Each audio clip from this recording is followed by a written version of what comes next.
What sustainability innovation are you currently most excited about?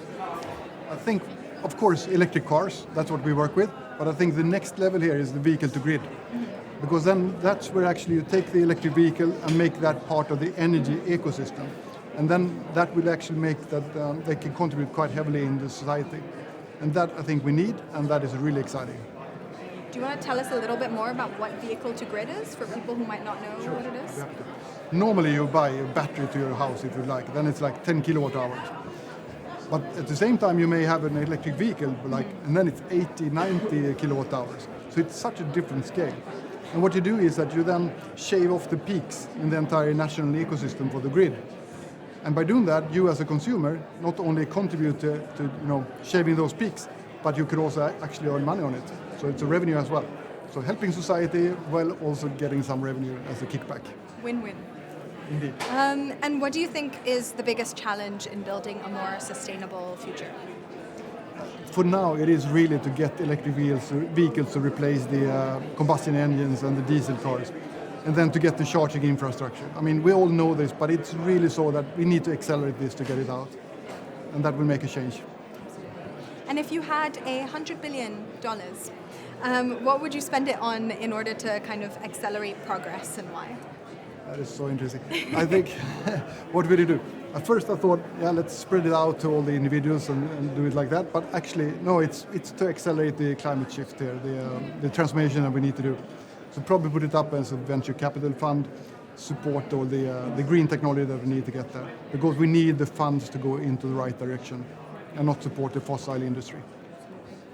And looking ahead to COP28, what are some of the key outcomes you would like to see come out of it?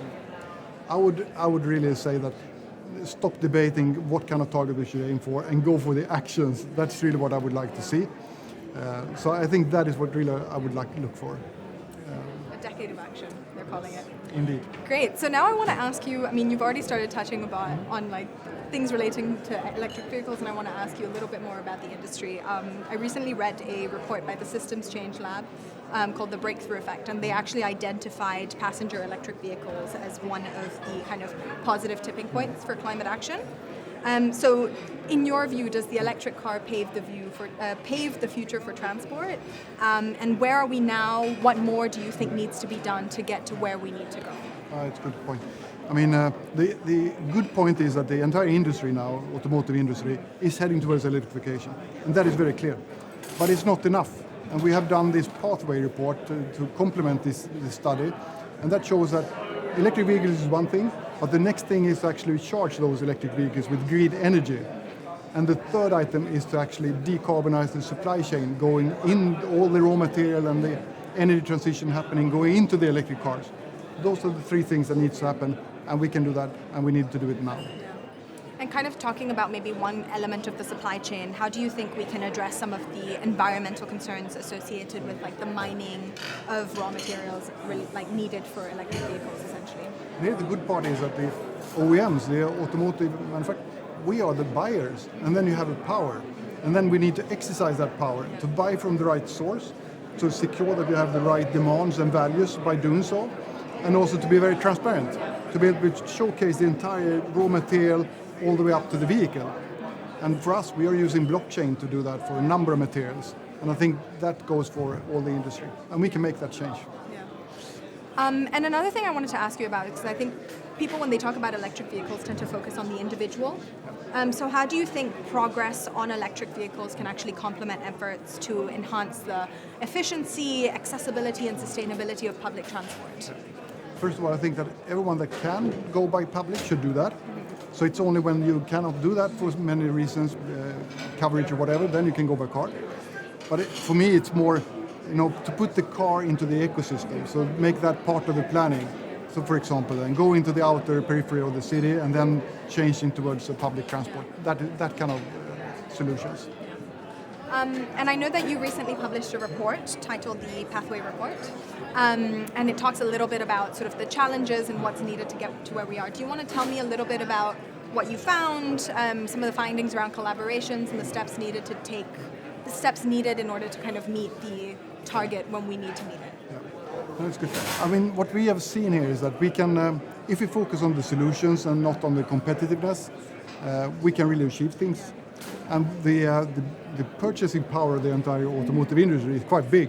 And if we then focus on certain demands and get that into the entire supply chain and follow that up with diligence and transparency, then we can make a big change.